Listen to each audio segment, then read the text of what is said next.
Okay, we're going to move on to item E. Receive presentation on the results of Community Priorities Survey. City Manager. Sure.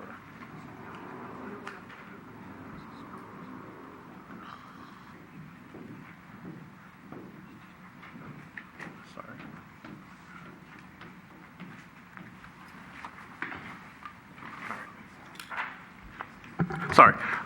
City Council, Jovan, Grogan, City Manager. We have a presentation tonight that will be done by two people. One is Brian Godby of Godby Research that conducted a community priority survey. The other is Catherine Longley from Lou Edwards.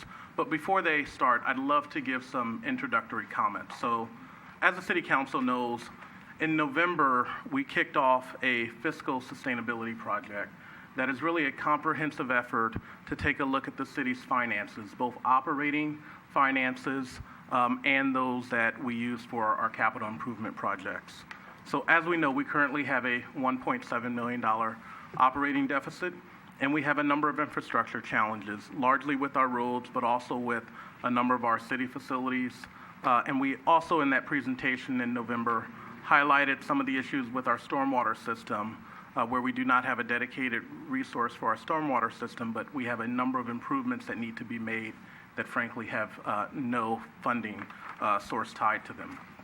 And so this fiscal sustainability project really takes a look at the city's operating budget with the idea of controlling expenditures, potentially shifting costs where we can, and also looking at revenue enhancements. And so there was a list of potential revenue measures that had been developed, and we had a study session on February 19th to go over all of those potential revenue options.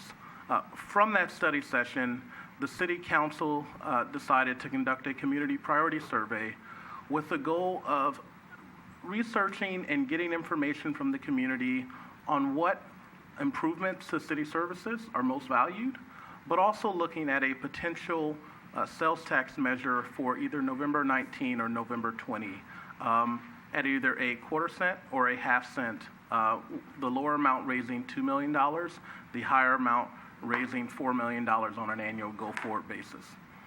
In addition, the city is also looking at other opportunities to generate revenue. One of the things that the city has done and the council implemented earlier this year was development impact fees that take effect on May 1st. So fees to new development, consistent with what other cities are charging, but really assessing a fee on new development to maintain and replace existing infrastructure. The City Council authorized and council has already embarked on audits of our hotel tax, so the transient occupancy tax that all of our existing hotels pay, ensuring that the city is receiving the accurate receipts from those, as well as we currently have an audit of our business license fees underway to ensure that all businesses in town are paying the appropriate fee. In addition, we have embarked on a fee study to take a look at our fees and ensure that we are charging our full cost on all of the projects that can bear it. And that study is scheduled to be complete in it's scheduled to be complete in later 2019, with hopefully new fees taking effect in 2020. And so one of the various components that we're looking at is a potential sales tax measure. And so I will now turn it over to our presenters to really talk about the results of the community priority survey and the next steps thereabout. Thank you so much, City Manager Jovan Grogan. Hello again, City Attorney Mark Severano. Mayor and Council, hello. My name is Jennifer Longley. I am here as a representative of the Lou Edwards Group. We are your lead consultant in this project. If we could go to the first slide. Hello. Thank you. I will be going through this project a little bit and then handing things over to my colleague Brian Godby. The city is in a happy position. We are pleased to inform you of your initial perspectives from the city's delivery and service. Your residents are incredibly satisfied with the service that the city provides, and so we are happy to give you that information. Brian will be going over in greater detail, But we do have some interest of your city from respondents in potential local funding solutions, and we've tested quite a few. Should the council wish to proceed, you are viable either this year in November of 2019 or potentially in 2020. Those are the two dates that are available to you at this time. A little bit about us and our firm. My name is Jennifer Longley. I'm your consultant and project lead. The Lou Edwards Group is nationally recognized in communication and outreach, specifically within the municipal space, and we are your lead consultant here. We have extensive experience in the peninsula in general and in San Mateo County in particular, as you can see. And we are working closely with both city staff and Brian Godby in all aspects of this planning. And I'm going to turn this on over to Godby now. I will be back at the end of the presentation. Brian? Thank you, Jennifer. Mr. Mayor, members of the council, I'm pleased to be here this evening to give you the results of the survey that we conducted.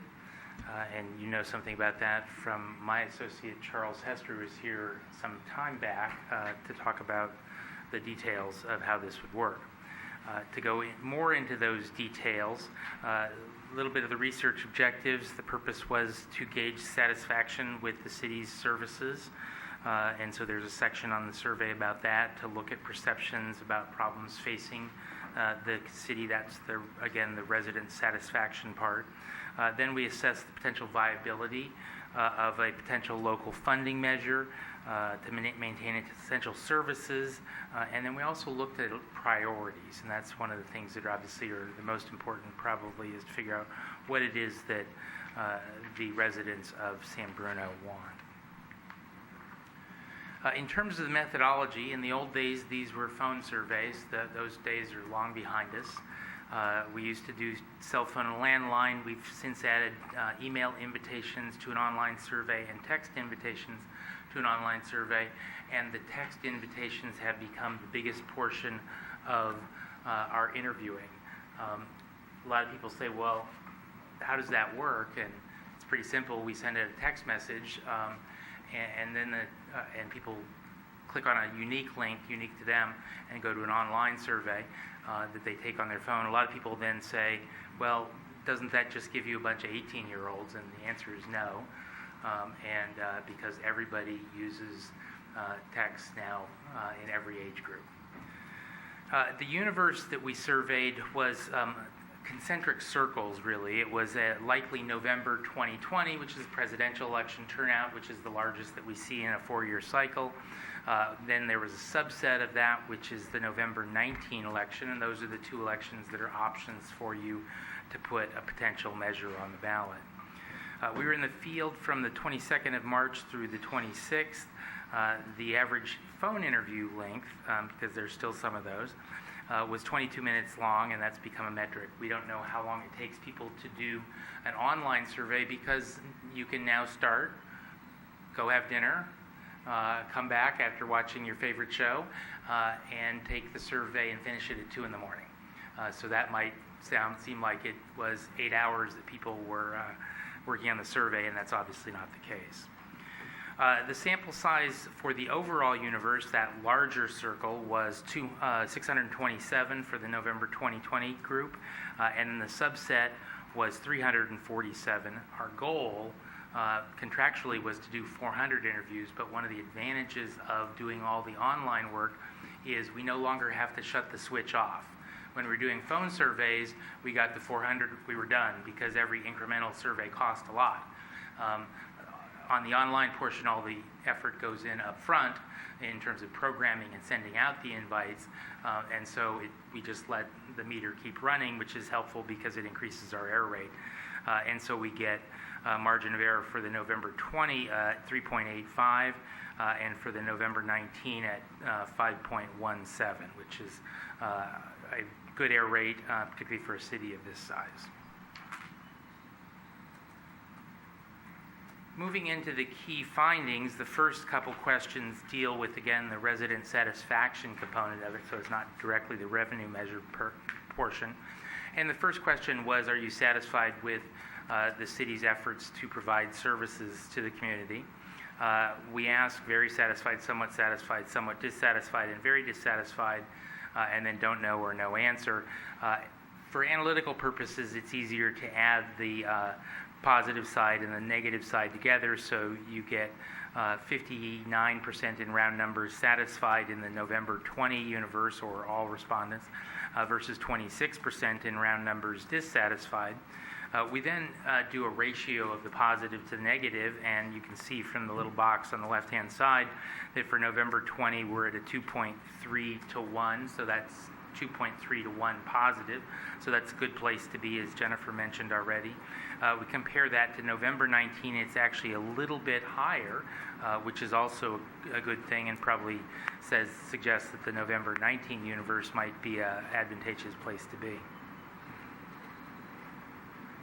The next question was a little bit more open-ended and asked people what they thought the largest problem facing the city was, and so necessarily because this is open-ended, the percentages go down because it's top of mind, but we can still use the same error rates that we looked at earlier to define really groups of items, and at the top of the list is the affordability of housing at 13%, and then the condition or safety of streets, and that was at 10%.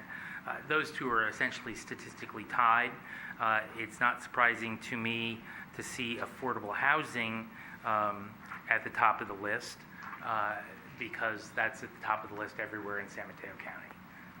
And it's become one of the two-edged sword, if you will, of the successful economy, as I'm sure you know. In the second tier, we have quality of education, cost of living, which is obviously related again to affordability of housing, too much development or overcrowding, availability of neighborhood parking, and not enough development. From there, we get into the small single digits, which could easily be 0 with the error rate that we have on the survey. So at this point in the survey, we switch gears and we go to the actual potential revenue measure, and you can see the question that we asked was in the right-hand side of the slide. In that box, this is a 75-word ballot statement that meets all the legal requirements, and certainly your city attorney reviewed and approved this as something that we could actually put on the ballot. You can see there are several bullets or the things that you might spend the money on. This is positioned as a general revenue measure, so these are things you might spend the money on but are not necessarily constrained to. It's a 1/2 cent sales tax. It provides $4 million a year, as the city manager alluded to earlier, and it would be in effect until ended by voters, and then it would also have a citizens oversight committee, and none of the money could be used by Sacramento. It would all have to be used here. Again, we have categories that are fairly distinct. Definitely yes, probably no, definitely no, and then again, don't know or no answer. For analytical purposes and to determine feasibility, we add the definitely and probably yes together, and you can see in November we're at 67.6%, 68% in round numbers, and in November we're at virtually the same, but just a teeny little bit higher, not statistically significant, at 69%. Both of those were well above the simple majority required for this type of measure. You can also see that in the November 19, the definitely yes are just a little bit higher. Again, not statistically significant, but that's always encouraging.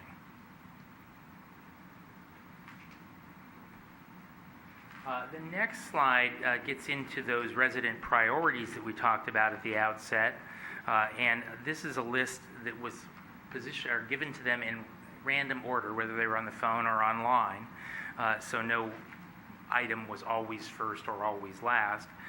And we read the item and then said, are you much more likely, somewhat more likely, somewhat less likely, or much less likely to support this measure we were already talking about? Because that results in a lot of different percentages, and it's hard to just glance at it and really see what is meaningful and how they rank. We do an intensity score, and that's what you see here. It seems abstract, but the way we do it is we assign numeric values to each of those response categories. So a much more likely is a 2, a somewhat more likely is a 1, a somewhat less likely is a -1, and a much less likely is a -2.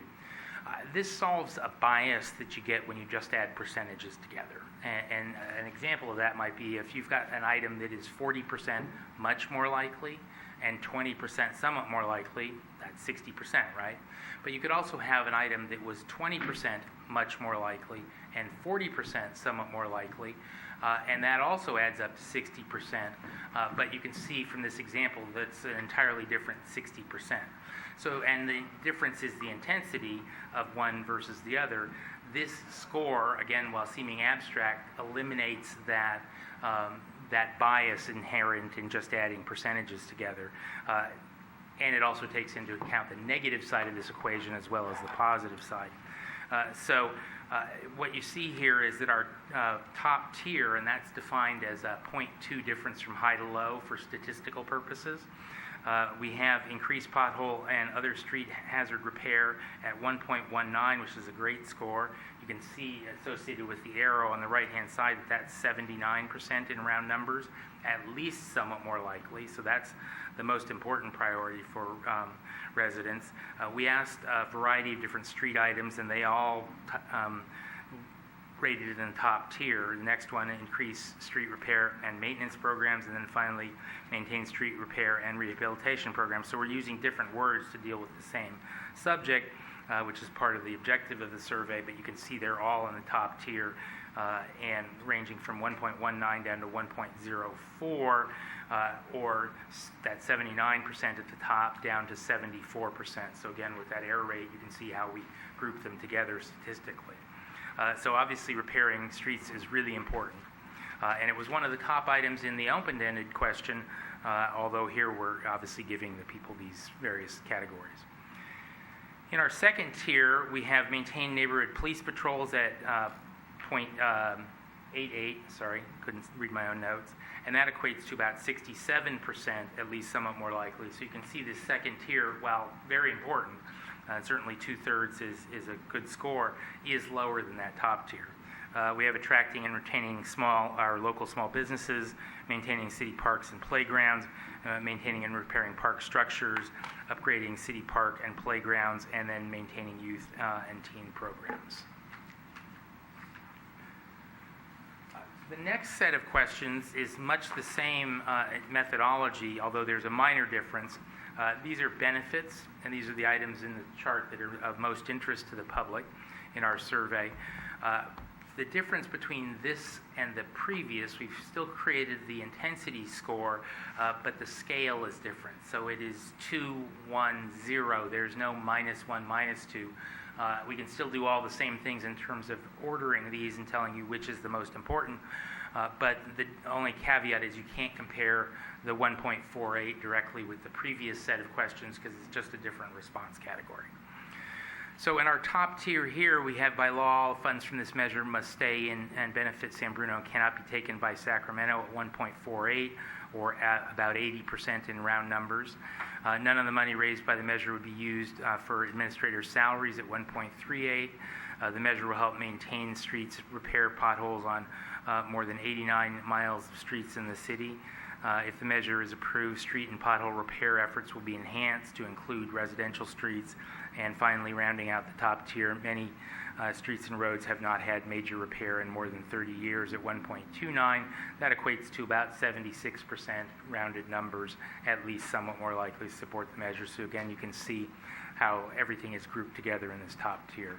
I won't read the next two items down, but they're also positive as well, just at a slightly lower level. So after we've provided a whole variety of information, including some of the things we've summarized, we come back to our ballot question, again, same wording on the right-hand side of the slide that we had previously, to see what's happened. Have we gone up or gone down based on all the information we've passed on? And you can see there's a slight decrease in November 19, we're at 63, and November 2020, we're at 64. Again, there's no statistical difference between the two of those, but they have gone down a little bit. Statistically speaking, there's no difference between the first test and the second test. But the good news is that at 63%, we're still 13 points above the simple majority required for this type of measure to be successful. So we think that's a good place to be. But we didn't know we would be at that point, so we had some follow-up questions. And the first one was, instead of a half cent, what about a quarter cent? And what you can see here is that we're at 60%. Statistically speaking, there's no difference between that and 63 in the November 19 universe. It is a little lower. I think that probably what has happened is it's not uncommon to see people who say they want something that can address, as many needs as possible. And the rate isn't really an issue, and that's clearly what's going on here. The other set of follow-up items was about the duration, and you remember the duration that we had, the specific wording was until ended by voters. So that gives the respondents or the voters as a whole the power to end the proposal whenever they choose. What we did is we try to fall back of what about 18 years, which is takes away some of that power, and what we see instantly is that people don't like that. They like the flexibility of having it until they want to end it. And so 18 years doesn't really work. We also had a second follow-up, which was 9 years, and that does better, but still not at the same 63% level. So that concludes the data that I'm going to share with you. I'll turn it back to Jennifer, and she can wrap it up.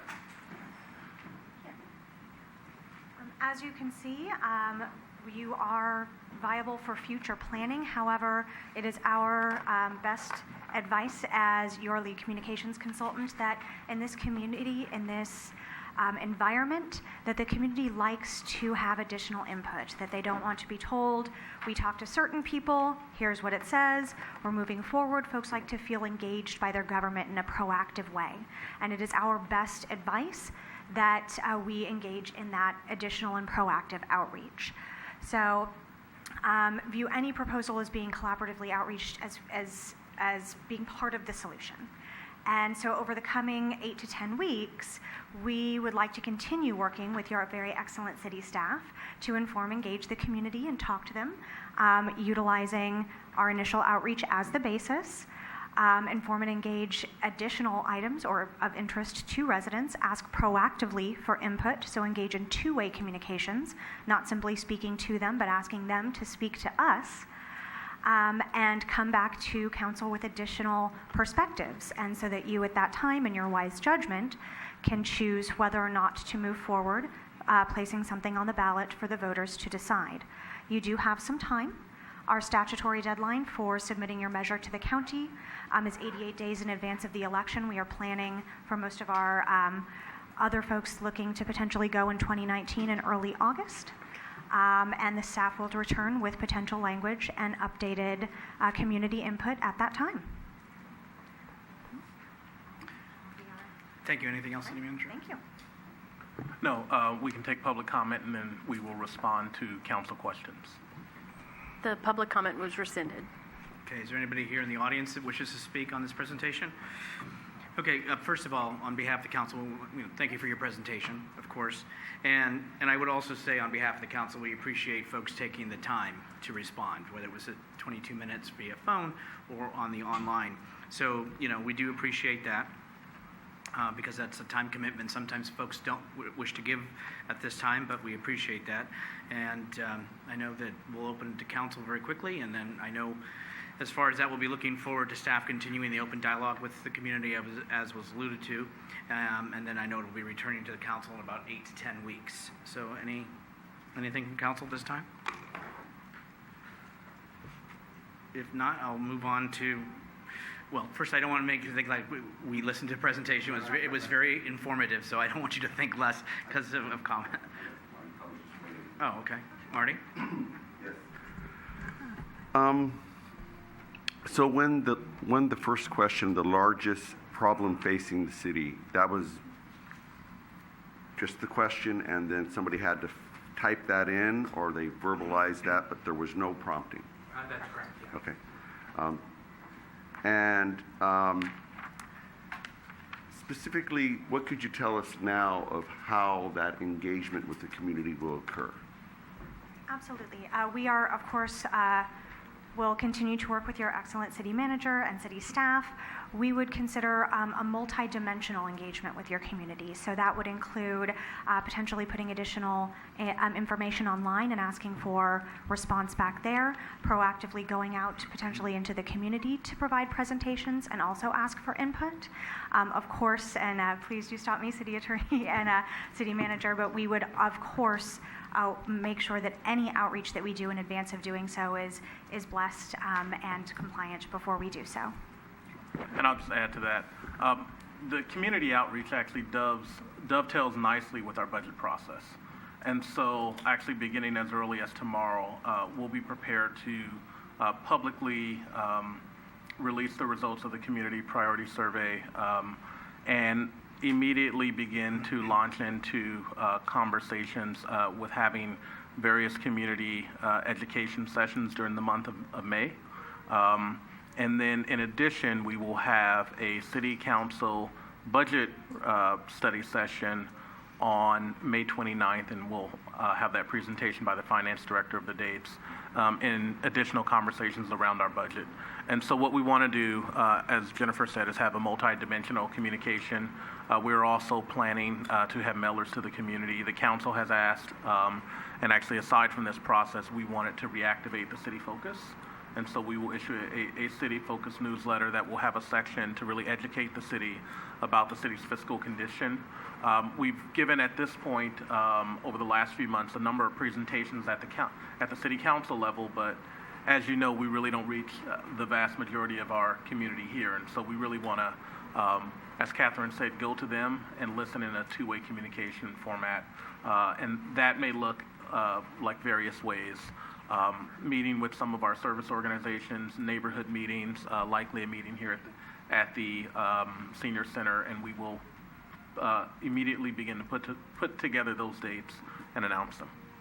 If I can just follow up, so like a town hall and pop-ups like we did for the streetscape, we would maybe have that kind of interaction of where people could come in and kind of hear about that, or?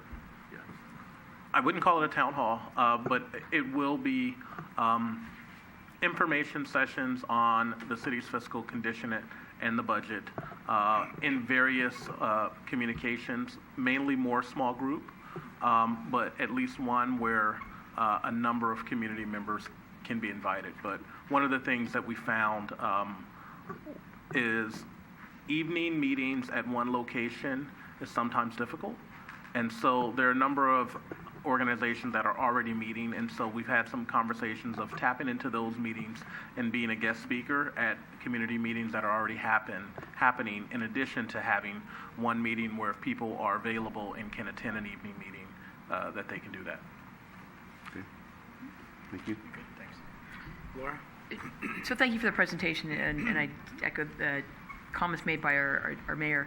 I'm not surprised by the responses, and I'm not surprised by the residents' reactions. And so it's actually good to see that our thoughts and our understanding that we have to date is really, we are online and we're not out of sync with what the needs are of the community. So thank you for the presentation. Michael? Just a quick question. In terms of the response rate that you got from the survey, how does that compare with what you've seen in other cities, other communities? Are we pretty much on par? Yeah, the short answer is yes. Response rate, though, is not something that's part of the statistical calculation. That's an entirely different algorithm, but this is fairly typical for a city of this size. Okay, thank you. Okay, well, once again, thank you for the presentation. Appreciate your time.